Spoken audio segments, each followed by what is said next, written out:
오늘은 그 네 번째 이제 시간이잖아요.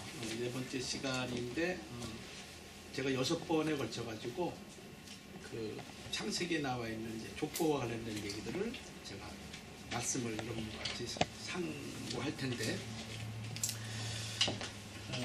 오늘은 그 창세기 11장 족보의 구속 경륜을 우리 살펴보겠습니다.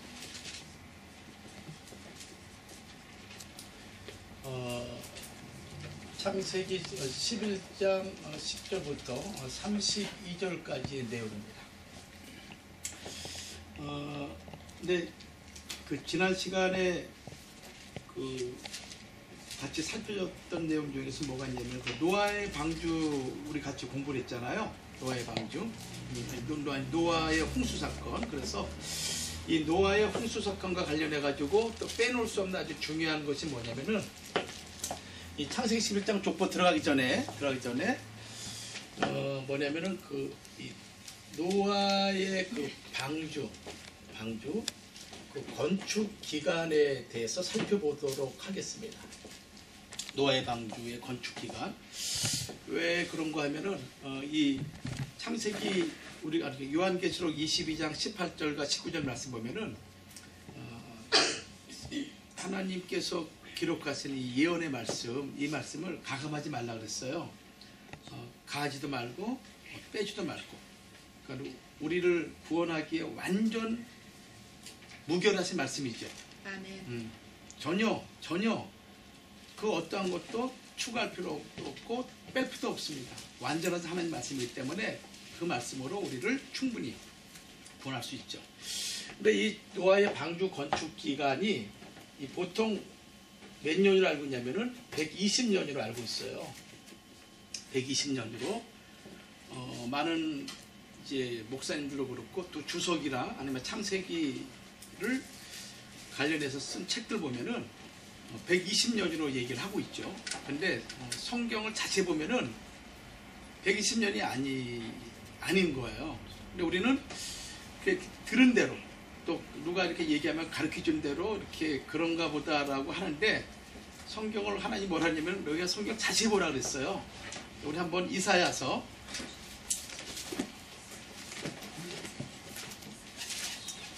34장 16절 말씀 보시죠. 34장 16절. 이사야 34장 16절 말씀 보면은 너희는 여호와의 책을 자세히 읽어보라. 어떻게 읽어보라 그랬어요? 자세히 읽어보라. 이것들이 하나도 빠진 것이 없고 하나도 그 짝이 없는 것이 없다. 그러니까 하나님의 책을, 하나님 말씀을 자세히 듣고 자세히 읽고 자세히 우리가 마음에 새겨야 되는 것이죠. 왜냐하면은 이 말씀은 여호와의 입이 명하셨고 여호와의 신, 하나님의 성신이 이것들을 모으셨기 때문에 전혀 1.1획도 틀림없이 반드시 그대로 성취되고 우리를 구원하기에 조금 더 부족함이 없다는 거예요. 그래서 우리가 성경을 자세히 읽어볼 필요가 있습니다. 근데 성경에 보면은 이 노아의 방주를 120년이라고 얘기한 것이 어디에 나오냐면은 창세기 6장 3절 말씀 보면은 여기에 120년이라는 단어가 나와요. 120년이라는 단어가 창세기 6장 3절에 이 말씀을 근거로 해서 많은 사람들이 노아의 방주 120년 지었다라고 얘기를 하고 있어요. 우리 창세기 6장 3절 말씀 봐요. 6장 3절.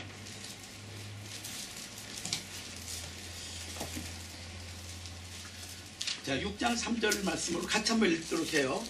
6장 3절. 다 찾으셨어요? 네, 다 찾으셨어요. 찾으시면 같이 읽겠습니다. 시작. 여호와께서 가라사대 나의 신이 영원히 사람과 함께하지 않으리니 이는 그들이 육체가 되리라. 그러나 그들의 날은 120년이 되리라 하시니라. 네, 그들의 날이 몇 년이라고 그랬어요? 120년이다 라고 얘기를 했어요. 그래서 많은 분들이 여기서 나오는 120년을 근거로 해서 노아의 방주 120년이라고 알고 있어요. 그렇게 알고 계시나요? 어떻게 알고 계세요? 아니라고 알고 있습니다. 아니라고 알고 있어요? 이야, 참 대단하시네요. 예, 그거 대부분 그냥 들은 대로 그냥 뭐 이렇게 하는데 100년 미만인 거예요. 제가 오늘 제가 말씀드리기 70년, 80년 그 어간에 노아의 방주를 짓게 돼요. 근데 여기 120년이라고 얘기한 요 창세기 6장 3절은 많은 신학자들이 두 가지 의미로 120년이라고 얘기를 해요. 첫째는 뭐냐면은 그 죄로 말미암아 인간의 수명을 120년으로 보는 그런 견해가 있어요. 왜냐면 창세기 6장 1절에서 2절까지 말씀 보면은 하나님의 아들들이 사람의 딸들의 아름다움을 보고 그들과 어떻게 돼요? 취하죠. 그리고 난 다음에 2절에서 하나님의 신이 떠나게 됩니다. 그리고 사람은 육체가 되었다라고 얘기하고 있는데 그 육체가 되었다라는 것은 다른 성경에는 뭐가 되냐면 짐승이 되었다라고 얘기하는 거예요. 성경은 우리에게 뭐라고 말씀하시냐면 사람이란 기준을 사람이 보는 사람의 기준과 하나님이 보는 사람의 기준이 달라요. 시편 49편 20절 말씀 보면은 사람은 존귀하지만은 깨닫지 못하면은 멸망하는 짐승과 같다 그랬어요. 사람이면 다 사람이냐? 그러죠? 사람 구실래야 사람이라고 그러죠. 하나님의 형상을 닮은 사람답게 위로는 하나님의 뜻을 바라보고 이 땅으로는 하나님의 뜻을 이뤄나가는 그런 존재가 진짜 하나님의 사람이죠. 여러분 사람이란 존재는요 이 땅에서 수많은 피조물들이 있지만은 머리를 하늘에 두고 있는 존재는 오직 사람뿐이 없어요. 모든 짐승은 어디에 두고 있어요? 머리를요? 땅에 두고 있어요. 그 얘기 무슨 얘기냐면 짐승은 땅의 것만 가지고 연년에 살아가는 거예요. 근데 사람이란 존재는 머리가 하늘에 두었다. 그래서 성경에 보면은 예수님도 요한복음 15장 1절 말씀 보면은 나는 포도나무다. 또 누가복음에 보면은 푸른 나무에도 이같이 학원을 하면서 사람들을 나무로 많이 표현하죠. 그래서 위대한 사람이 쓰러지게 되면은 거목이 쓰러졌다 얘기해요. 그 이유는 왜 그런가 하면은 이 나무는 뿌리를 어디다 하면 땅에다 두고 있어요. 뿌리를 땅에다 두고 있어요. 그렇지만은 이 나무가 싹이 나고 자라가지고 이 자라는 것은 어디를 보고 자라는 거예요? 하늘을 보고 자라는 거예요. 하늘에서 내리는 빛을, 하늘에서 내리는 이슬을, 하늘에서 부는 바람들을 통해서 이 나무가 자라고 성장하고 그리고 열매를 맺고 그러고 말미암아 나무가 하늘 위에 올라가는 것이죠. 따라서 성장하는 그런 과정이 영적인 원리와 동일하기 때문에 사람을 뭘로 표현하냐면은 나무로 표현하는 거예요. 그래서 위대한 사람들은 거목이다. 또 어떤 경우에는 작은 산들, 큰 산들 있지만 큰 산도 있잖아요. 또 별로 표현하기도 하고 그래서 이 사람이 너무 오묘막치하고 신기막치하기 때문에 어떤 한 부분만 가지고 표현하기는 너무 한계가 있는 거예요. 하나님이 영원하시고 우리 인간의 단어로 표현할 수 없기 때문에 마찬가지로 하나님의 형상을 가진 사람들도 그렇게 오묘한 존재인 거예요. 그러므로 말 한마디로 무슨 어떠한 걸로 쉽게 표현할 수 없는 것이 사람인 거예요. 근데 짐승이 됐으니 뭐 어떻게 돼요? 하나님의 신이 없는 존재는 짐승인 거예요. 또 시편 49편 12절에도 사람이 존귀하지만은 장수치 못하면은 뭐가 같다 그랬어요? 짐승과 같다 그랬어요. 그러니까 깨닫지 못하고 영원한 생명의 길이 있음에도 불구하고 깨닫지 못하고 또 영원한 영생의 길이 있음에도 불구하고 그 길을 알지 못하는 자들은 살았다 하지만 실상 죽은 자와 같고 멸망하는 짐승과 같다는 것이 성경의 정의인 거예요. 그래서 사람이 다 사람이 아닌 거예요. 오늘 여기 있는 사람들은 누구예요? 두 분 맞아요? 진짜 우리 사람인 거예요. 왜? 우리 안에 뭐가 계시니까요. 성령님이 내 안에 내주하고 계시고 성령님이 내주하고 계시다는 것은 우리가 하나님의 형상을 회복했다는 거예요. 아멘. 할렐루야. 아멘. 아셨죠? 그러니까 이 형상이 무너지지 않도록 오염되지 않도록 항상 기도로 여러분들의 그 영육과 영과 혼과 육을 흠이 없이 보존하는 것이 대단히 중요한 것이죠. 자, 짐승이 된 존재, 죄로 말미암아 이제 하나님의 신이 떠난 존재, 그런 그 인생들의 수명을 120년으로 얘기하는 그런 견해가 있고요. 또 두 번째는 뭐냐면은, 홍수 심판. 홍수 심판이 있기 전까지 뭐냐면은 하나님께서 유예 기간으로 보는 그 기간을 120년으로 보는 그런 두 가지의 의견인 거예요. 하나는 죄로 말미암아 단축된 인간의 수명, 그 수명이 120년이다 라고 보는 견해가 있고, 또 하나는 홍수가 있기까지 당시 사람들에게 회개할 수 있는 심판 유예 기간으로 120년으로 이렇게 했다라는 두 가지 견해가 있어요. 그러나 어떠한 견해든지 간에 이 두 가지 견해는 방주 건축 기간과는 상관없는 이론이라는 거죠. 그렇죠? 방주 건축 상관없는 거예요. 그러면은 이 노아의 방주 건축 기간이 도대체 몇 년이냐, 이게 몇 년이냐, 이걸 우리가 살펴봐야 되는 거예요. 자, 이 노아의 방주 건축 들어가기 전에 어떤 상황이었냐면은 창세기 6장 9절 말씀을 한번 보세요. 창세기 6장 9절 말씀을 우리가 본문 말씀을 보시면서 우리가 보자.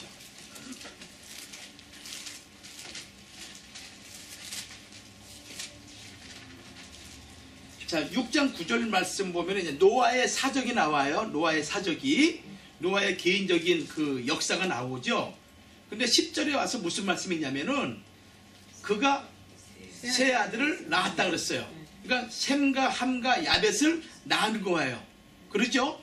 그러고 난 다음에 그때 셈과 함과 야벳이 태어나고 난 이후에 무슨 일이 벌어졌냐면은 땅이 하나님 앞에 폐괴하고 강포가 땅에 충만해서 모든 땅에 있는 사람들의 행위가 아주 썩고 썩은 냄새가 진동하는 그런 상황이었어요.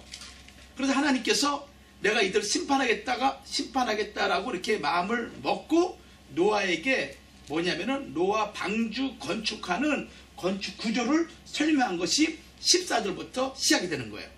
그 14절 말씀 보세요. 13절 말씀 보면은 하나님이 노아에게 이르시되 모든 혈육 있는 자의 강포가 땅에 가득함으로 그 끝날이 내 앞에 이르렀으니 내가 그들을 땅과 함께 뭐라 했습니까? 멸하리라. 그러고 난 다음에 14절부터 16절까지 노아 방주 구조를 말씀하고 있는 거예요. 잣나무로 짓고 3층으로 하고 그 사이즈는 300규빗, 50규빗, 고는 30규빗으로 해라. 또 창은 위로 내라. 문은 옆으로 내라. 그리고 안팎으로 역청을 칠해서 물이 들어오지 못하도록 이렇게 명령을 하세요. 그리고 난 다음에 이제 18절에 와서 뭐라 하냐면은 18절 우리 같이 한번 읽어. 18절 뭐라 그랬냐면은 시작. 그러나 노아는 내가 내 언약을 세우리니 내 아들들과 아내와 내 자부들과 함께. 자 보세요.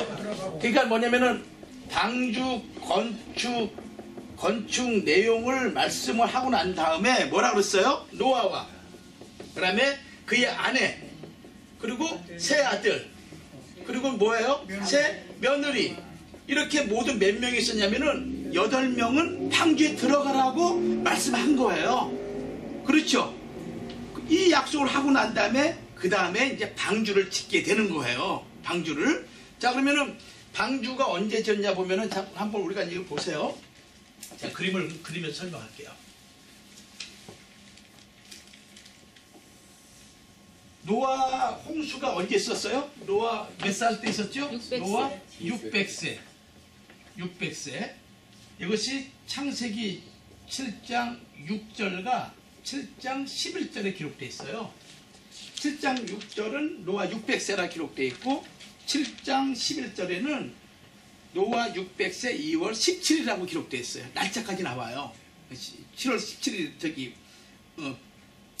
그 17일 그때 큰 기품이 터지고 하늘의 창이 열려서 막 홍수가 비가 40일 동안 내리는 거예요. 그러니까 600세 언제 내리냐면 600세 2월 17일 날 이제 홍수가 시작됐어요. 근데 노아 아들이 이때 있었잖아요. 결혼까지 했잖아요. 그러죠? 아까 읽었잖아요. 그러면은 노아 아들이 언제 태어났는가 이걸 살펴봐야 돼요.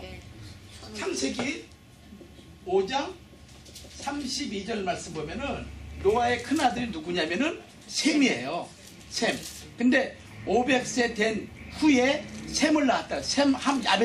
야벳을 낳았다 그랬어요. 자, 5장 32절 말씀 보세요. 5장 32절. 5장 32절. 찾으세요? 자, 같이 읽어요. 자, 시작. 노아가 500세 된 후에 셈과 함과 야벳을 낳았더라. 자, 그러니까 500세 된 후. 그러니까 이게 정확히 몇 년인지 모르겠어요. 여기에서는. 그러니까 이게 이제 500세라고 한다면 500세 된 후니까 요 어딘데 요 모르겠어요. 하여튼 500세 된 후에 누굴 낳았냐면은 큰아들 셈을 낳고 그 다음에 야벳, 셈과 함과 야벳을 낳았다 그랬죠. 그렇죠? 이렇게 셈과 함과 야벳을 낳았다라고 기록하고 있어요. 500세 된 후에. 그러면은 이 큰아들 셈이 언제 태어났느냐, 이게 기록돼 있어요. 창세기 11장 10절 말씀 보세요. 창세기 11장 10절. 11장 10절. 자, 10절 말씀 보면은 셈의 후에는 이러하니라. 셈은 100세 곧 홍수 후 2년에 아르바삭을 낳았다 그랬죠. 그러니까 아르바삭을 낳은 때가 홍수 나고 2년에 낳는데 그 2년 낳을 때가 셈의 나이가 몇 살이에요? 100살이라요. 100살. 그러니까 보세요. 그러니까 여기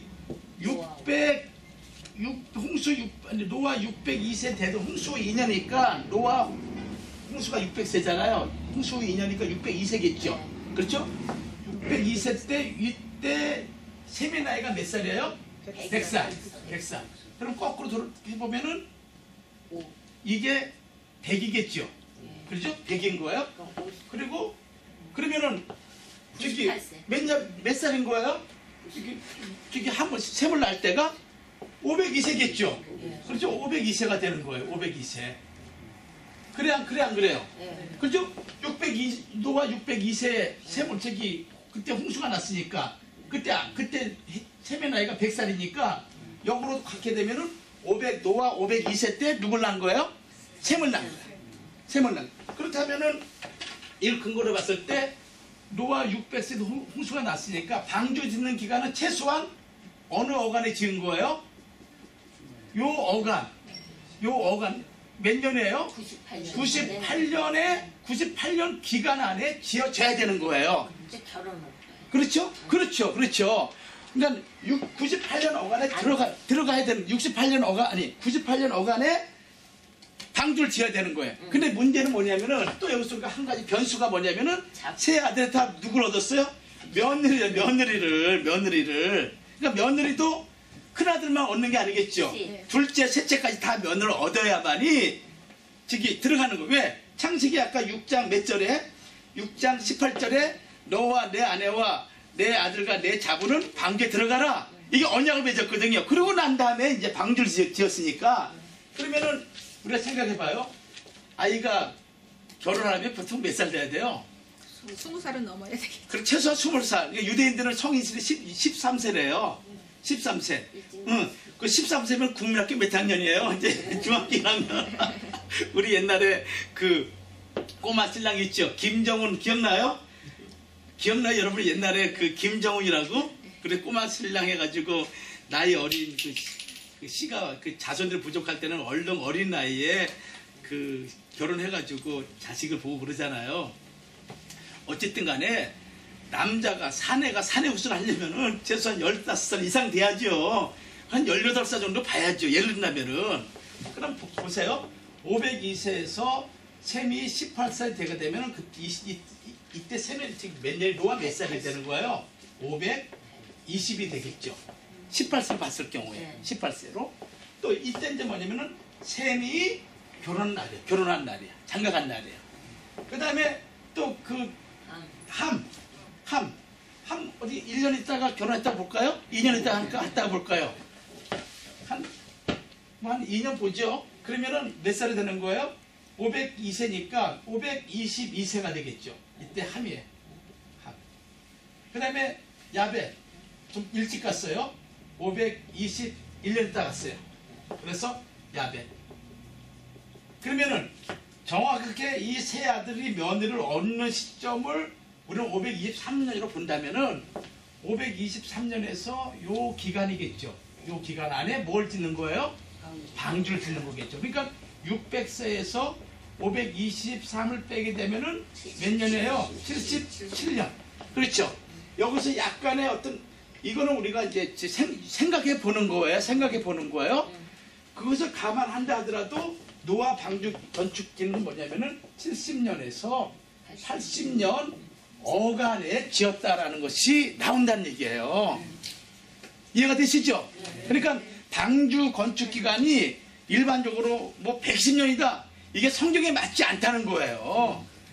맞지 않고 정확히 몇 년이에요? 70년에 이제 80년 어간에 방주를 지었는데 많은 사람들이 120년이라고 말씀을 하고 있기 때문에 이거를 가르쳐 드려야겠다. 저희 목사님이 이 방주 건축 기간에 그 당시에도 뭐 지금은 이제 소천하셨지만은 60년 전후에 노아 방주 기간이 120년이 아니다라고 얘기했을 때 사람들한테 오해를 받았어요.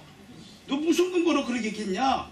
왜 그 시대 모든 목회자님들은 120년 알고 있었거든요. 저도 120년 알고 있댔어요. 120년으로.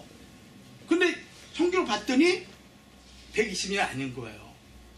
자, 여러분 예수님의 나이가 공생애 몇 살에 출발하셨어요? 예수님의 공생애가? 30세. 30세. 누가복음 3장 23절에 기록되어 있죠? 예, 예수님이 공생애 출발 때 30세쯤 했다.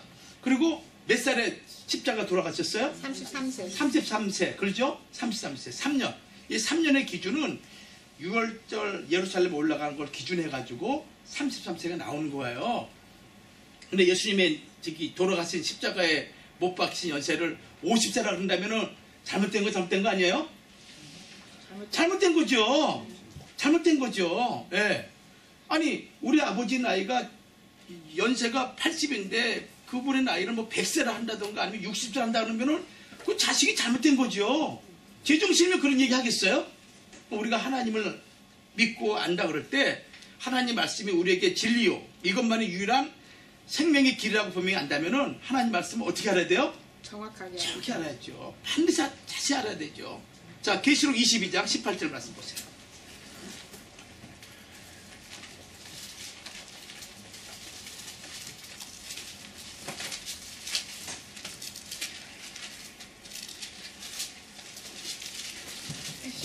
자, 22장 18절 말씀. 자, 같이 한번 읽겠습니다. 22장 18절. 자, 시작. 내가 이 책의 예언의 말씀을 자기네게 증거하노니 만일 누구든지 이것들 외에 더하면 하나님이 이 책에 기록된 재앙들을 그에게 더하실 터요. 만일 누구든지 예, 또 19절 시작. 만일 누구든지 이 책의 예언의 말씀에서 제하여 버리면 하나님이 이 책에 기록된 생명나무와 및 거룩한 성에 참여함을 제하여 버리시리라. 제하여 버리시니라. 얼마나 무서운 말씀이에요. 그러니까 우리가 여러분들이 하나님 말씀을 자세히 알고 바르게 알 때 그 안에서 역사가 벌어지는 거예요. 내가 그냥 건성건성 듣잖아요. 건성건성 믿고 건성건성 듣게 되고 건성건성 알게 되면요, 믿음도 건성건성이 되는 거예요. 정확하게 알 때 거기에서 능력이 생기는 거예요. 아멘. 아셨죠? 건성 알고 있다고 너 그거 맞아? 너 정말 자신 있어? 얘기할 때 금가 민가 하다 아무것도 못해요. 힘도 못 쓰고. 그러니까 우리는 우리 브라이트 처치는 하나님 말씀하면은 우리 브라이트 처치 교회야. 아멘. 기도하면은 무슨 교회? 브라이트 처치. 발음이 안 돼요? 신부교회. 신부교회. 말씀하면 무슨 교회? 신부교회. 좀 크게 얘기하세요. 그럼 그 되겠어요. 말씀하면은 신부교회. 기도하면은 신부교회. 할렐루야. 아멘. 그런 신앙의 자부감을 가질 때 천만이 온다 하더라도 이겨나갈 수가 있어요. 다 말씀이 없으면요, 그냥 다 뭡니까? 바람에 흔들리는 뭐 같은 가라지 같은 거예요. 알곡 하나가 낫지 겨라지 천만 있어 소용없어요. 알곡 하나가 진짜 거기에 썩을 때 30배, 60배, 100배 열매를 맺는 것이지 가라지는 열매 맺지 못해. 여러분들 진짜 우리 열매인 것 같아요. 아멘. 별로 아는 수도 없어요. 자, 노아의 방주 아셨죠? 네, 7, 80년이라는 거 여러분 분명히 아시고, 여러분들 이제 나중에 누가 물을 때, 야, 너 잘못 알고 있어. 이거야. 딱 이렇게 말씀해 주시면 돼요.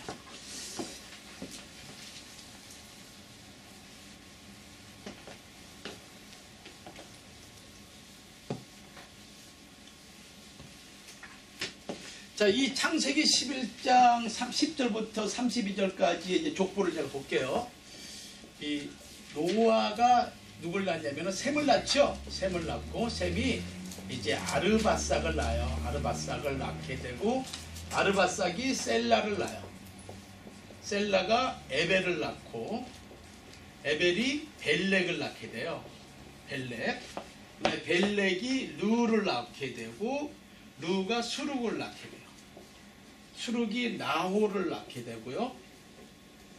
그 다음에 나홀이 데라를 낳게 되고 데라가 믿음의 조상 아브라함을 낳게 돼요. 아브라함을 낳게 됩니다. 노아가 몇 살에 셈을 낳냐면은 몇 살에 낳아요? 502세에 셈을 낳게 되고, 그리고 셈이 아르바삭을 몇 살이요? 100살에 낳게 되죠. 그리고 아르바삭이 셀라를 35세에 낳아요. 그리고 셀라가 에벨을 30세에 낳게 되고, 그 다음에 에벨이 벨렉을 34세에 낳게 됩니다. 그다음에 벨렉이 누를 역시 30세에 낳게 되고, 누가 수룩을 32세에 낳아요. 그리고 수룩이 나홀을 30세에 낳게 되고, 나홀이 데라를 29세에 낳아요. 그리고 데라가 아브라함을 70세 이렇게 낳게 됩니다. 70세. 그리고 이제 그 산 연대를 보면은 노아는 몇 년 사냐면 950년을 살아요. 950년. 셈은 600년을 살게 되죠. 수명이. 아르바삭은 438년을 살아요. 그리고 셀라는 아벨을 30세에 에벨 낳고 난 다음에 433년을 살다가 죽어요. 그리고 에벨은 464년을 살아요. 그리고 벨렉은 239년을 살아요. 그러면 누도 239년. 수룩이 230년을 살고, 나홀이 148년을 살고요. 데라가 205년을 살아요. 물론 아브라함은 뒤에 이제 나오니까 설명을 하겠습니다. 자, 우리가 이 표를, 이 연대를 보면서 여러분들 느끼는 게 있어야 돼요. 느끼는 게, 이게 이제 창세기 11장 10절에서 32절까지에 나와 있는 연대와 그 나이를 제가 지금 이렇게 정리를 한 거예요. 자, 여기서 우리가 이 연대를 통해서 여러분들 뭘 느끼는 게 뭐가 있어요, 지금? 자, 뭐냐면은 인간의 수명이 어떻게 돼요? 팍팍 줄어드는 거예요. 그러니까 이 1차 수명 감소예요. 그것이 뭐냐면은 홍수 후에 인간의 수명이 1차적으로 감소해요. 그 전에 아담부터 노아까지는 거의 몇 년 살았냐면 평균적으로 912년을 살았어요. 912년. 그러니까 1000년 가까이 사는 것이죠. 그 얘기 무슨 얘기냐면은 인간이 1000년 가까이 살았다는 것은 하나님이 인간에게 영생의 존재라는 것을 우리에게 간접적으로 말씀해 주고 있는 거예요. 그리고 난 다음에 어느 때 와서 또 나이가 팍 줄어들게 되냐요? 줄어들게 되는가요? 벨렉이 30세에 누를 낳고 그가 수명이 239년이에요. 줄어드는 거예요. 이때 뭐냐면은 2차 수명 감소가 있게 돼요. 그리고 그 뒤로 아브라함은 175세에 이제 수명을 살게 되고, 그리고 그 이후로 인간의 수명은 시편 90편 10절 이하의 말씀 보면은 70이요 강건하면 80이다. 그게 인간의 수명인 거예요. 그러니까 100살은 못 사는 것이죠.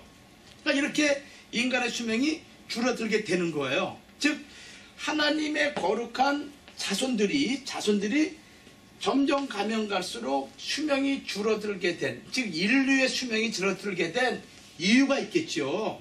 그렇죠? 이유가 있겠죠. 왜 이 수명이 줄어드냐 이거예요. 그러니까 홍수 후에 갑자기 수명이 줄어들었어요. 자, 그거는 첫째 뭐냐면은, 첫 번째 홍수 홍수 후에 수명 감축 이유가 뭐냐, 이건 좀 살펴봐야 될 것 같아요.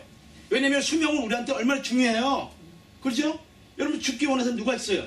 집사님, 그래 안 그래요? 죽어요. 죽을 수 없죠. 네, 거룩한 신부가 돼가지고 신랑 오실 때 기다려야지. 죽으면 돼요. 그거 미쳤어요? 못 죽어요, 못 죽어요. 억울해서 죽을 수가 없는 거예요. 이민사가 퍽퍽하고 힘들고 어려운데 정말 낮밤 가리지 않고 일하면서 이렇게 살아오는데 오직 소망은 주님 바라보고 우리 하나님 바라보고 믿음으로 지금 왔는데 노년에 살만했더니 병들고 뭐 해가지고 죽음, 이것저것 억울한 인생이 어디 있어요. 여러분 병들지 마시고 주 이름으로 축원합니다. 아셨죠? 강건하셔야 돼요. 강건하셔야 돼요. 그러니까 여러분 마음이 요한 3서 2절 말씀처럼 내 영혼이 잘된 같이 범사가 잘 되고 범사가 잘 되고, 두 번째가요. 세 번째는 강건의 축복이. 그러니까 가장 중요한 것은 여러분들이 은혜를 받아야 돼요. 아멘. 은혜로 여러분이 무장되어 있으면은 말씀으로 깨닫고 은혜가 넘치고 기도도 능력받게 되면요, 여러분 모든 범사가 잘 될 줄 믿습니다. 아멘. 그런 자에게 무슨 스트레스가 있고 무슨 뭐 우울증이 있고 무슨 뭐 저기 다른 게 있겠어요. 은혜가 안 되니까 마음이 퍽퍽하고, 은혜가 안 되니까 속상하고, 은혜가 안 되니까 안 되는 것만 보이는 거야. 근데 은혜가 되면은 당장 문제가 해결되지 않더라도 은혜가 되기 때문에 그까짓 거 아무것도 아니야. 주신 은혜가 더 큰 거야. 아멘. 그렇죠? 그러니까 은혜 받는 게 여러분 사는 길이에요. 아멘. 세상이 아무리 좋다 하더라도요, 그때뿐이에요. 아니 먹고 나면 그 배부르는 것에 무슨 내가 10만 원짜리 뷔페 먹었어요. 그거 먹으면 아까워가지고 막 변이 마려운데 이거 아까운 거 그래서 누가 있어요. 그렇죠? 그거 사라지는 거예요. 그러니까 예수님 사도 요한이 얘기하기를 요한 1서 2장 17절에 이 세상도 정욕도 다 지나가지만은 뭐만 남는다 그랬어요. 오직 하나님의 뜻을 행하는 자만이 영원히 남느니라, 거한다, 이렇게 말씀하고 있어요. 그러니까 여러분들이 하나님 뜻을 거하는 거, 하나님 내가 어떻게 하면 하나님 뜻을 살 것인가, 내가 어떻게 하면 이 시대의 영적인 전쟁을 이겨나갈 것인가, 어떻게 하면 내가 그리스도의 신부로서 잘 보존하고 복음을 전파할 것인가, 여기에 여러분이 힘을 기울이고 마음을 쏟게 되면은 그 사람은 남게 돼 있어.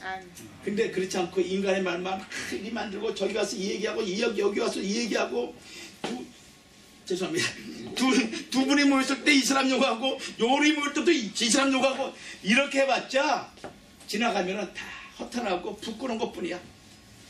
그래 안 그래요? 그러니까 우리는 우리 저기 신부교회는 오직 그런 말 다 끊어버리고 하나님 말씀만 믿고 나가면은 하나님이 믿는 대로 하나님이 복 줄 줄 믿습니다. 아멘. 그렇죠? 아멘. 이 은혜가 이렇게 좋은 거예요. 은혜가 이렇게 좋은 거예요. 자, 왜 수명 감수했느냐? 첫째는 뭐냐면요. 첫째는 지형적인 변화가 있었어요. 여러분 그 당시에는 어떻게 살았냐면 한 곳에 몰아 살았어요. 자, 어디 보시냐면은 우리 창세기 봐요. 창세기 10장.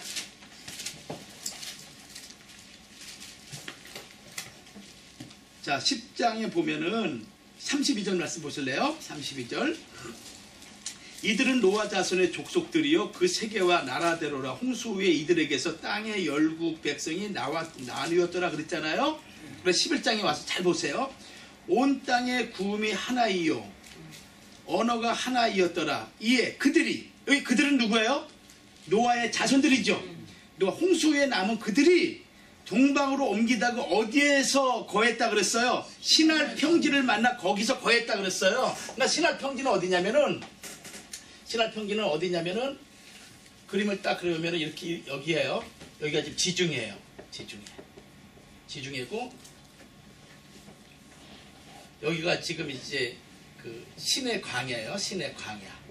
여기 이제 애굽이고 그리고 여기가 가나안 땅이에요. 여기가 지금 이제 이게 홍해고 여기가 페르시아만이에요. 물이 지금 여기는 사우디죠.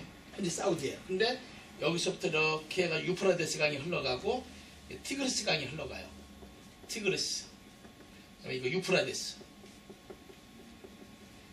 에덴 동산에 4강이 발원하잖아요.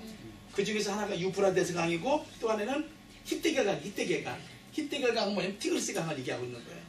그러니까 그래서 많은 학자들이 에덴 동산이 여기 어딘가 생각해요. 여기 어딘가. 어쨌든 간에 어디냐면은 여기가 그 아브라함이 출발한 갈대아 우르라는 데 아시죠? 네. 우르가 여기예요. 그리고 우르를 포함한 요 지역을 가리켜서 뭐라냐면은 시날 평지라 그래요. 시날 평지. 그러니까 메소포타미아의 지역에 가장 그 풍요로운 그 땅이 있는 지역. 이쪽에 우르가 있고 여기에 있는 요거를 시날 평지 또는 갈대아 땅이라 얘기하고 있는 거예요. 그래서 여기에 이제 바벨론이 있고 그래서 바벨론 나라가 여기서 출발되는 거예요. 여기. 그런데 그 당시 노아의 아들 셈과 함과 야벳의 그 자손들 다 어디에 모이냐면은 여기에 다 모인 거예요. 여기에. 한 곳에. 그래서 언어도 하나고 말도 하나고 여기 모인 거예요. 여기서 모인 거예요. 여기서 이제 이들이 살았죠. 근데 그 전에 어디에 살았는지 성경 기록되어 있지 않아요? 기록되지 않았는데 그 전에 홍수로 말미암아 어떤 일이 벌어졌냐면은 지형적인 변화가 일어난 거예요. 이 지형적인 변화가 어디 있냐면은 시편 106편 6절에서 8절까지 보면은 거기에 그때 홍수 당시에 어떤 일이 벌어졌는가라는 것을 기록하고 있어요. 물이 산위까지 불어나는 과정을 기록하고 있고 또 7절에는 물이 빠지는 과정도 기록하고 있고 그리고 8절에는 지구의 지형이 제자리를 찾는 과정을 시편 106편 6절에서 8절까지 기록하고 있는 거예요. 그러니까 원래 이 지구는 하나님이 가장 살기 좋은 땅으로 만든 게 지구인 거예요. 아멘. 지구인 거예요. 근데 어떻게 하냐면은 홍수로 말미암아 무슨 일이 벌어졌어요? 지형이 벌어져요. 그래서 우리가 저기 어디입니까? 라스베가스 가게 되면 거기 무슨 그랜드 캐년 가게 되면은 하나님의 그 오묘한 섭리를 발견하는 아주 놀라운 장소라 그러잖아요. 거기 보면 산 꼭대기 위에 평지 위에 뭐가 나와요? 조개 껍질이 나오고 그렇죠? 저 밑엔 다른 게 나오고 그걸 통해서 노아 홍수가 있었다는 것을 증명하는 거예요. 그래서 지형적인 변화가 있었던 것이죠. 여러분 우리가 2004년도에 인도네시아 수마트라 섬에서 지진이 났었죠. 그래서 쓰나미가 있어가지고 그때 어떤 일이 있었냐면 20만 명 가까이 죽었어요. 근데 그때 지질학자들이 연구하기를 섬 전체가 30cm가 이동했대요. 30cm가. 그리고 지구의 자전축이 2.5cm 움직였다라고 과학자들이 발표를 했어요.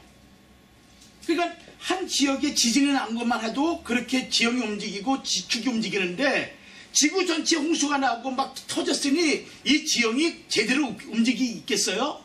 안 그러겠죠. 산이 무너지고 꼴짝에 채워지고 이런 일이 엄청나게 벌어졌겠죠. 그래서 지형적인 변화로 말미암아 어떻게 벌어졌냐면은 인간의 수명이 짧아지게 된 거예요. 근데 이 지형적인 변화는 결국 뭐냐면은 이 지축의 변화를 갖고 온 거예요. 그전에는 뭐냐면은 학자들이 그래요. 지구는 이렇게 일직선으로 축이 일직선했대요. 그런데 이 홍수로 말미암아 이렇게 기울어졌다고 학자들이 얘기를 해요. 그러므로 말미암아 창세기 8장 22절 말씀 보면은 무슨 얘기가 있냐면요. 아주 특이한 단어가 나와요. 창세기 8장 22절 말씀 봐요. 홍수 이후의 사건이에요. 자, 8장 22절 꼭 봐요. 자, 8장 22절 찾으셨어요? 자, 같이 읽어요. 8장 22절 시작. 땅이 있을 동안에 심음과 거둠과 추위와 더위와 여름과 겨울. 여기 보세요.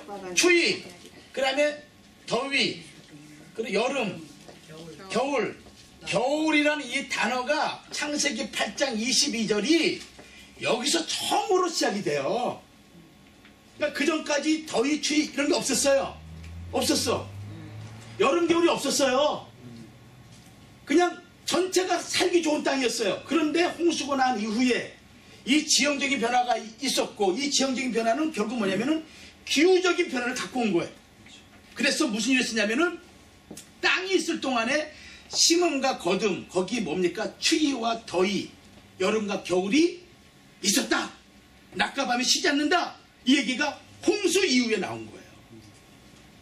이해가 되시겠어요? 그러므로 홍수, 여러분 보세요. 우리 많은 사람들이 저기 동부에 있다가 날씨가 추우면 얼른 내려와요? 가장 살기 좋은 적이 어디예요? 캘리포니아. 그렇죠. 캘리포니아, 플로리다. 거기는 온도가 따뜻하니까. 근데 플로리다보다 더 좋은 데가 캘리포니아. 여기는 온도가 항상 적절한 상태가 유지되니까 이 나이가 드시면 있잖아요. 환절기 때 감기 조심하세요. 그렇죠? 그래서 뭐 아스피린 뭐 광고 있잖아요.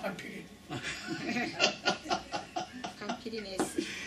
환절기 되면서 나이 드신 분들이 적응 못하니까 돌아가시는 거예요. 근데 기후가 일정하니까 어때요? 살기 좋은 것이죠. 그러니까 이 캘리포니아 지역은 오래 사는 분들이 상당히 많아요. 보니까 연세들이 제가 볼 때는 60도 안 되신 것 같아요. 그래요, 안 그래요? 60도 안 되신 것 같아요. 젊어 보이시는 거예요, 사람들이. 근데 따져봤더니 연세가 70이 넘고 80이 가까운 분들이 너무나 많아. 보니까 이게 왜 이러느냐.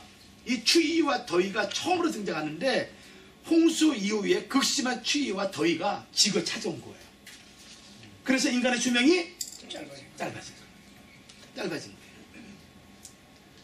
그러나 근본적인 원인은 왜 그러겠어요? 지형적인 변화든 지축의 변화든 환경의 변화든 이 변화는 근본적으로 뭐 때문에 그런 거예요? 인간의 죄 때문에. 인간의 죄가 우리 환경과 여건을 다 어떻게 하는 거예요? 다 망치는 거예요. 아무리 환경이 좋다 할지라도 제약이 있는 이상은 모든 걸 다 파괴하는 거예요. 어떤 사람이 이렇게 얘기해요. 야, 나중에 무슨 제3차 세계대전이 있으면은 뭐 저기 스위스나 스웨덴 같은 깊은 땅 속에 한 2km, 3km 떨어진 깊이 파가지고 공구리에 들어가 있으면 되겠지. 그때 안 죽겠어요? 여러분들, 이 사람들은 영적인 원리를 몰라서 그래. 죄가 있으면요 반드시 찾아가요. 무슨 말인지 이해가 되시죠? 죄가 있으면은 아무리 깊은 산중 공굴이 아니라 1000m, 1000km, 10,000km 들어간다 하더라도 죄가 있으면은 죽는다니까요. 죄가 없으면 어떻게 돼요? 죽음이 피해가요. 할렐루야. 죄가 없으면 하나님이 보호해 주시는 거예요. 그래서 회개하라는 거야. 보혈의 능력으로 너희가 죄 소포하고 죄를 물리치고 뭔가 죄악들을 끊어내고 이럴 때 하나님이 우리를 어떻게 하는 보호해 주시는 거예요. 그러니까 이 모든 것들은 야, 환경이 이렇다, 뭐 지구가 지형이 이렇다, 이런 것들, 이런 게 중요한 게 아니라 뭐예요? 내 마음에 내가 죄를 끊어버리게 되면은 다 회복이 돼. 아멘. 인간 회복되면요 우주 만물 회복이 돼요.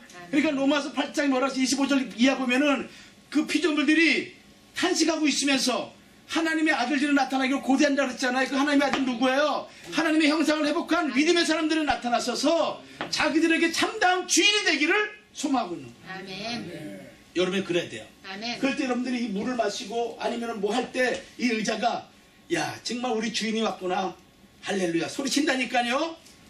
예수님이 저기 예루살렘 입성할 때 그 많은 사람들이 호산나 소리칠 때 어떻게 했습니까? 막 뒤에서 시끄럽다 막아놨죠. 그때 뭐라 했습니까? 너희가 소리치지 않으면 돌들이 소리친다. 아멘. 그러니 이 만물들이 소리 안 쳐요. 치지. 그러니까 여러분들이 참 은혜 받고 죄가 없고 믿음의 사람이 딱 앉아있을 때 이 의자도 너무너무 기분이 좋은 거야. 너무너무. 우리 사람이 그렇잖아요. 거짓된 사람 만나면요 기분이 안 좋아. 근데 진실되고 참 사람 만나게 되면은 마음이 가고 뭔가 서로 나누고 싶고 그렇게 되는 거예요. 아멘. 그러잖아요. 그러니까 여러분이 참되게 믿음으로 살아갈 때 이 모든 만물이 여러분 교회가 여기 있는 모든 모든 이 성기들이 다 기뻐하고 찬양하고 박수치는 거예요. 아멘. 그걸 영적 눈으로 보셔야 돼. 아멘. 아셨죠? 아멘. 네, 그러니까 여러분들이 이 시대 정말 하나님의 거룩한 믿음의 신부들 꼭 되기를 주의 이름으로 축원합니다. 아멘. 자, 그래서 이런 그럼 두 번째 가장 큰 이유는 뭐냐면은 벨렉 때 무슨 일이 벌어졌어요? 수명이 감소했죠. 벨렉 때. 이 벨렉이 30세에 누를 낳고 그리고 239년을 살았어요. 239. 그러니까 나이가 몇 살로 줄어든 거예요? 절반으로 팍 줄어든 거예요. 절반으로. 근데 벨렉 때 무슨 일이 벌어졌느냐? 벨렉 때 무슨 일이 벌어졌는가? 이걸 알아야죠. 자, 창세기 10장 찾아보세요. 10장 25절 말씀 봐요. 25절.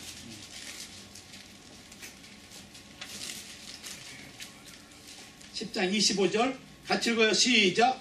에벨은 두 아들을 낳고 하나의 이름은 벨렉이라 했으니 그때 세상이 나누었다. 누구 때 나눠졌다는 거예요? 벨렉 때 세상이 분리가 된 거예요. 근데 이 분리된 사건이 어디에 기록됐냐면은 창세기 11장 1절에 기록되어 있어요. 자, 11장 1절에 어떤 일이에요? 무슨 사건이 벌어져요? 바벨탑 사건 쌓는 사건이 벌어져. 바벨탑 쌓는 사건이. 자, 11장 1절 말씀 봐요. 온 땅에 구음이 하나요 언어가 하나였더라. 이에 그들이 동방으로 옮기다가 신할 평지를 만나 거기 거하고. 그렇죠. 그러면은 여기 보세요. 신할 평지 바벨 여기 이 근처를 누가 그 당시에 다스렸느냐? 이것도 살펴봐야 돼. 누가 다스렸는가?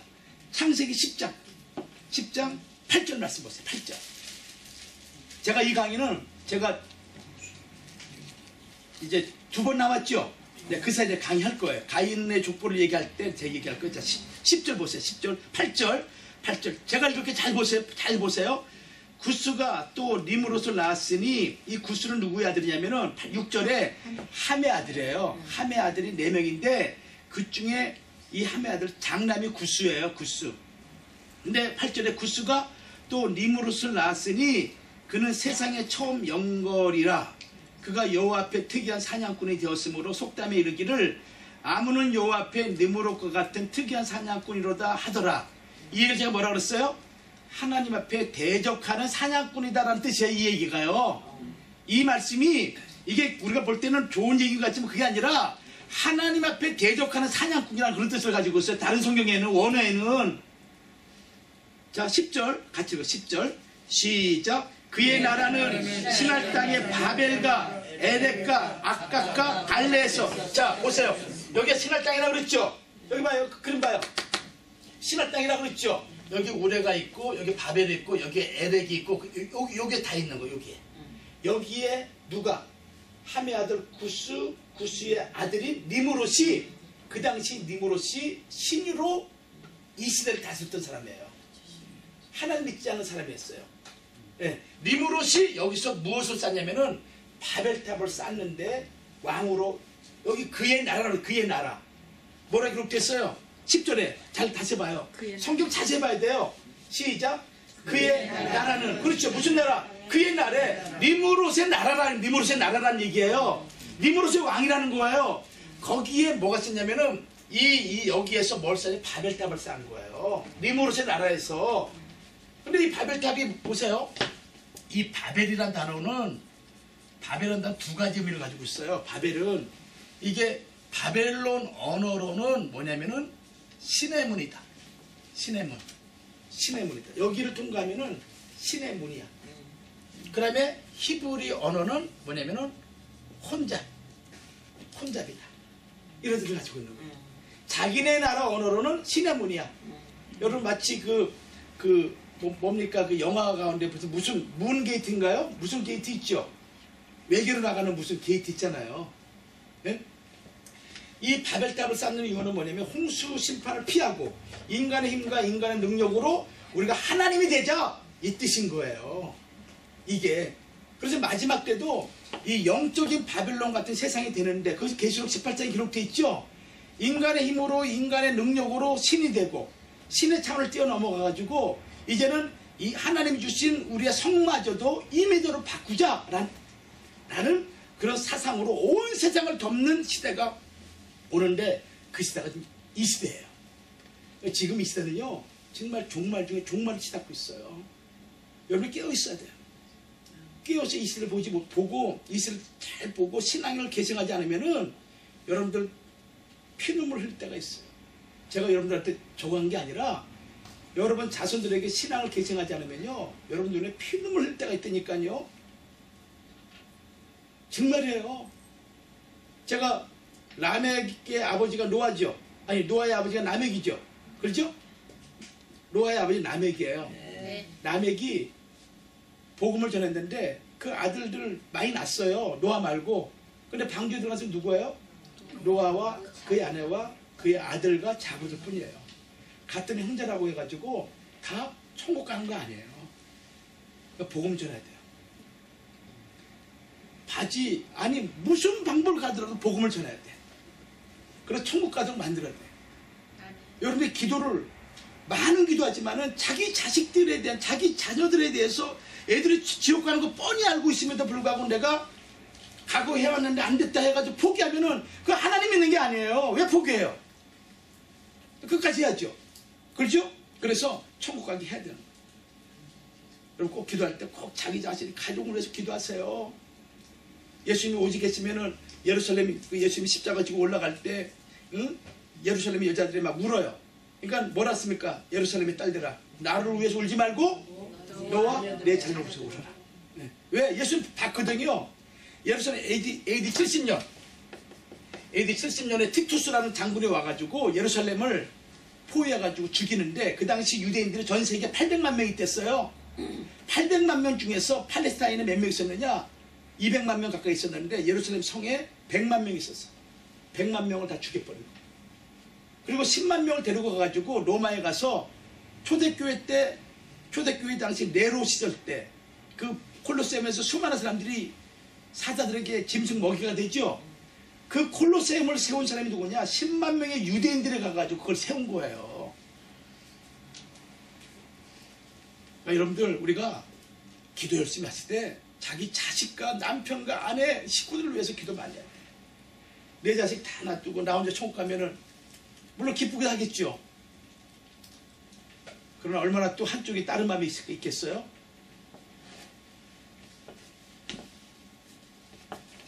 자, 이때 갈라져요. 그런데 어떻게 갈라지냐면 보세요. 자, 4절, 11장 4절. 4절. 자, 또 말하는 시작. 또 말하는 자 같이 다 크게 읽어요. 11장 4절. 시작. 또 말하는 자 성광대를 쌓아 대속되기를 하는 감사하여 우리 예. 몸을 열고 온 지면에 그렇죠. 흩어져 온 지면에 흩어질 면하자 하였더니 7절 말씀 봤지. 자기들은 흩어질 면하기 위해서 뭉치자고 했어요. 우리가 하나님 되자라고 한 거예요. 그랬더니 7절 말씀에 자 우리가 내려가서 거기서 그들의 언어를 혼잡케 하여 그들로 서로 알아듣지 못하게 하자 하시고 여호와께서 거기서 그들을 온 지면에 흩으신 거로 그들이 성쌓기를 그쳤더라. 그러므로 그 이름을 뭐라? 바벨. 언어를 혼잡케 했다. 혼잡. 그렇게 나온 거예요. 그래서 이 바벨탑 쌓을 때 누가 동참하느냐? 벨렉. 자 이들이 다 어디에 살았다고 그랬어요? 여기에 살았어요. 여기에 살았어요. 여기에. 그때 이 벨렉이 동참한 거예요. 근데 여기 보면은 그의 아버지 에벨이 있죠. 에벨. 이 에벨이라는 뜻은 어떤 뜻이냐면은 에벨이라는 뜻을 가지고 있어요. 에벨. 이게 뭐냐면요. 그 에벨이란 단어에서 뭐가 나냐면은 히브리라는 단어가 나와요. 히브리라는 단어가 나오고 여기서 또 에벨이라는 단어가 나와요. 에벨. 그러니까 이 단어가 아바르란 단어인데 이 아바르에서 에벨 히브리라는 단어가 나와요. 이게 무슨 뜻이냐면은 강을 건넌다. 그러니까 무슨 얘기냐면요. 바벨탑을 쌓을 때 이 에벨부터 셀라, 아르바삭, 셈 이 믿음의 족장들은 이 죄악의 땅을 떠나가지고 하나님의 신앙을 유지하기 위해서 어디로 가냐면은 여기에 보면은 여기 하란이에요. 하란이고 여기 보면은 알레포라는 지역이 있어요. 알레포라는 지명이 있어요. 지금 시리아 지역이에요. 글로 이 에벨 그의 아버지 에벨은 이 벨렉 때 이 니무롯이 바벨탑을 쌓고 죄악으로 세상에 막 덮어지는 그 시절에 여호와의 신앙을 지키기 위해서 이 유프라데스를 강을 건너가지고 이 알레포로 가게 돼요. 그래서 여기서 무슨 나라를 세우냐면은 에볼라 왕국을 세워요. 에볼라 왕국. 이것이 역사적으로 고고학자들이 발견한 거예요. 그래서 에볼라 왕국을 여기서 이루고 그래서 이 에벨 그의 아버지 에벨 셀라 그 신앙의 손조들은 여기 떠나가지고 여기에서 신앙을 지키고 그리고 벨렉은 그냥 이 자리에 남아가지고 여기서 바벨탑 쌓는 거에 동참하게 되는 거예요. 그래서 그들의 나이가 벨렉 이후에 바벨탑 사건 이후로 그의 나이가 수명이 2차적으로 감소하게 되는 거예요. 이게 감소하게 되는 거예요. 여러분 아브라함이 여기 갈대아고 그래서 하란으로 가잖아요. 창세기 그 아브라함이 두 번 떠나 뭐냐면은 사도행전 7장 2절과 3절 말씀 보면은 너희 믿음에서 너희 저기 믿음의 손자 아브라함이 하란에 있기 전에 메소포타미아 저기 있었다 그랬어요. 그 메소포타미아 지역에 있을 때 영광의 하나님이 나타나셔서 떠나라 그래요. 본토 지적 아비집을. 근데 본토 지적 아비집을 떠날 때 어디로 가냐면은 하란으로 가게 돼요. 하란으로. 이 하란이 뭐냐면은 바로 이 에벨이 이 바벨탑을 쌓는 이 지역을 떠나가지고 새롭게 신앙의 공동체를 만든 에볼라 왕국 그쪽으로 가게 되는 거예요. 거기서 누굴 만나느냐? 노아와 이 믿음의 손주를 만나는 거예요. 노아와 이 믿음의 손주를 만나는 거예요. 자, 여기서 무엇이 있냐면요. 노아가 몇 살 살았다 그랬어요? 950년 살았다 그랬죠? 950년 살았어요? 950년? 아브라함은 몇 살에 태어났냐면은 노아 892년에 아브라함이 태어나요. 아브라함이. 왜냐면은 950년 딱 계산을 보면은 600세 이후에 홍수 후 2년에 누굴 낳았다 그랬어요? 아르바사를 낳았다 그랬죠? 아르바사. 그래서 홍수 2년부터 셈이 홍수 2년부터 아르바사를 낳은 요 연들 따져보게 되면은 정확히 몇 년이냐면은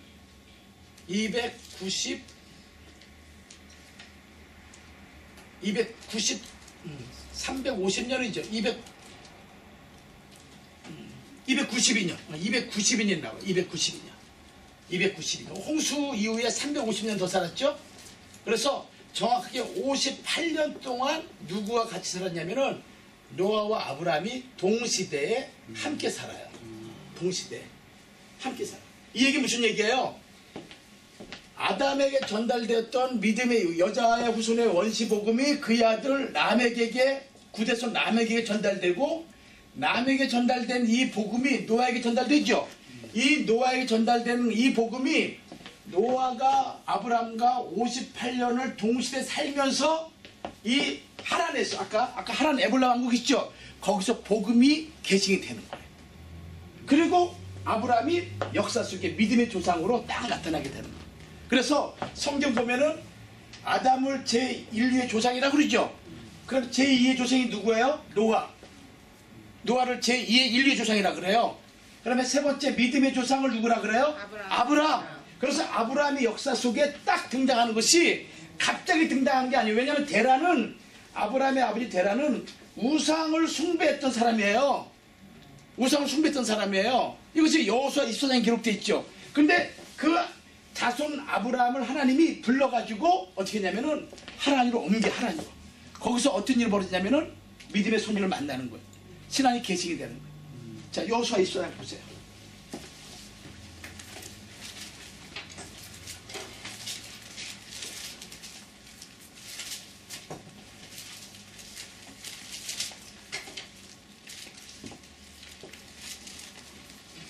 자, 24장 15절.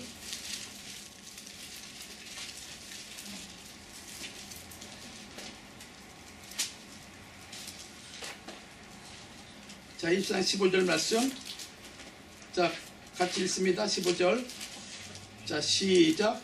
만일 여호와를 섬기는 것이 너희에게 좋지 않게 보이거든 너희 열조가 강 저편에서 섬기던 신이든지 혹 너희의 관우가 마을 사람의 신이든지 너희 섬길 자를 오늘날 택하라. 예, 잠깐만요. 그 구절이 아닌데 잠깐만.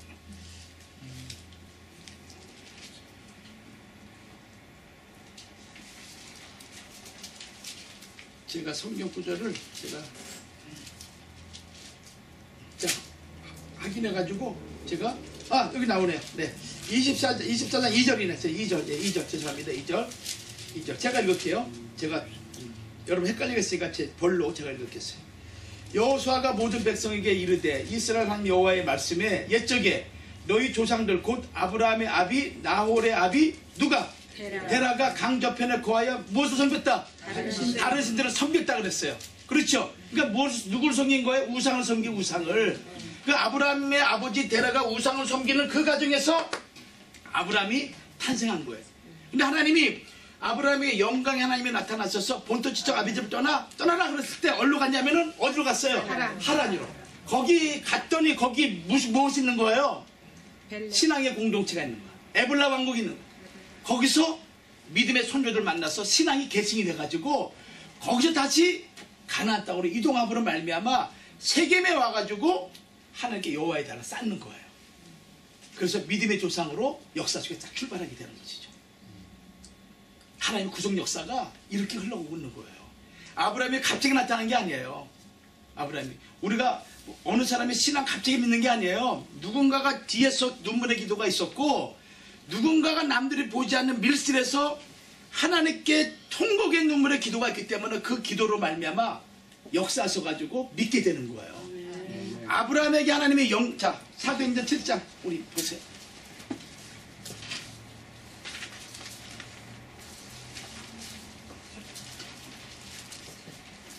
그러니까 여러분들도 보세요.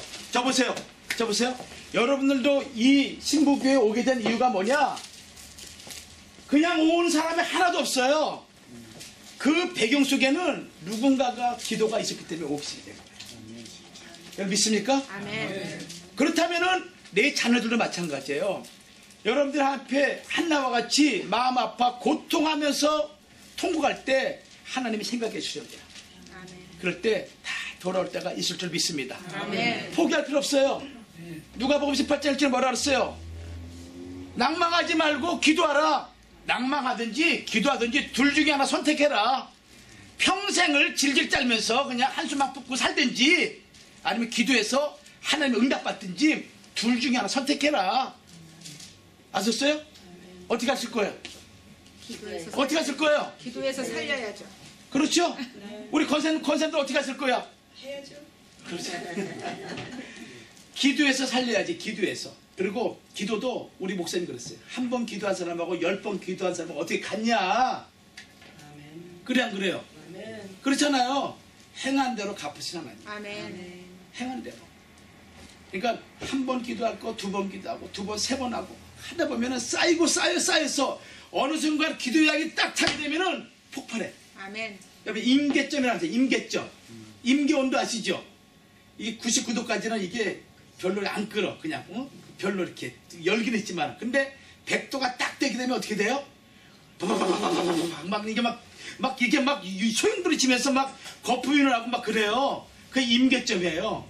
딱 압력과 온도가 딱 일정한 수준 딱 되면은 폭발해 버려. 마찬가지로 성령이 너에게 임하시면은 뭐가 건능, 다이너마이트 같이 폭발이 벌어지는. 여러분들 기도할 때 반드시 역사가 있다는 걸 믿고 절대 포기, 낙심, 좌절하지 말고 끝까지 매달리세요. 아멘. 그럼 하나님이 여러분 중에서 큰 역사 일으킬 줄 믿습니다. 아멘. 네. 자, 사도행전 7장 2절.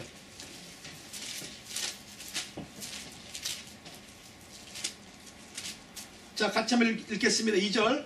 자, 시작. 스테반이 가로되 여러분 부형들이여 들으소서. 우리 조상 아브라함의 하란에 있기 전 메소포타미아에 있을 때 그러니까 메소포타미아 먼저 있었다 그랬죠? 예. 그 다음에 영광이 하나님의 그에게 보여 가라사대 내 고향 신척을 떠나 내가 내게 보일 땅으로 가라 하시니라. 4절 시작. 아브라함이 갈대아 사람의 땅을 떠나 거하다가 그 아비가 죽음에 하나님이 그를 거기서 너희 시방 고안의 이 땅으로 옮겼다. 그러니까 아브라함은 몇 번 옮기는 거예요? 갈대아우르에서 하란에서 이 땅 두 번 옮긴 거예요. 그래서 아브라함은 두 번 콜링을 받아. 두 번 콜링을 받는 거예요. 그래서 창세기 12장 1절에 본토 지척 아비 집을 떠나 내가 지살 땅으로 가라 그랬죠. 그건 하란에서 명령받은 거예요. 그건 하란에서. 그래서 영광의 하나님이 이 아브라함을 어디로 옮겼어요? 하란으로. 하란에 갔더니 우리 믿음의 선조들이 있는 거야. 거기에 놀라웠기도 누가 있어요? 노아가 아직도 살고 있어. 노아가 이 창세기 5장과 11장은요 연대가 빠짐이 없어요. 정확한 거예요. 그대로 믿어야 되는 거예요. 노아가 딱 갔더니 노아가 있는 거예요. 노아가 얼마나 놀라운 사건이에요. 그렇죠? 그래서 노아를 통해서 그리고 노아와 그의 신앙의 선조들 이들 통해서 신앙이 아브라함에게 계승이 된 거예요. 그래서 아브라함이 딱 12장에 와가지고 세겜 땅에서 누구 이름을 불러요? 아브라함은 원래 저기 우상장수의 우상을 섬기는 아들이에요. 그러니까 하나님의 여호와의 신앙이 없는 사람이라 봐도 돼요. 근데 그가 여호와 이름을 부르는 이유는 뭐예요? 어디서? 하란에서 신앙의 놀란 역사를 영광의 하나님을 체험했고 그 다음에 하란에서 신앙의 개성이 된 거예요. 그래서 그가 믿음의 조상으로 역사 속에 다 드러난 거예요. 오늘 여기까지 하겠습니다. 아셨죠? 네. 아브라함까지 살펴봤어요? 네, 아브라함까지 살펴봤습니다. 여기서 제가 설명할 게 많이 있지만은 제가 또 나중에 제가 설명하는데 일단 오늘은 여기까지. 그래서 아브라함이 역사 속에 딱 그래서 창세기 12장부터 뭐냐 아브라함으로부터 하나님의 역사가 구원의 역사가 멋지게 펼쳐지는 거예요. 그래서 창세기 12장부터 50장까지는 아브라함, 이삭, 야곱, 요셉의 이야기로 쫙 진행되고 그 이후로 이제 이스라엘 백성들이 민족을 이루어가지고 오늘 역사 속에 딱 드러나게 된 시발점, 구속사의 시작점이 아브라함 시작되는 거예요. 아셨죠? 네. 기도하겠습니다. 하나님 아버지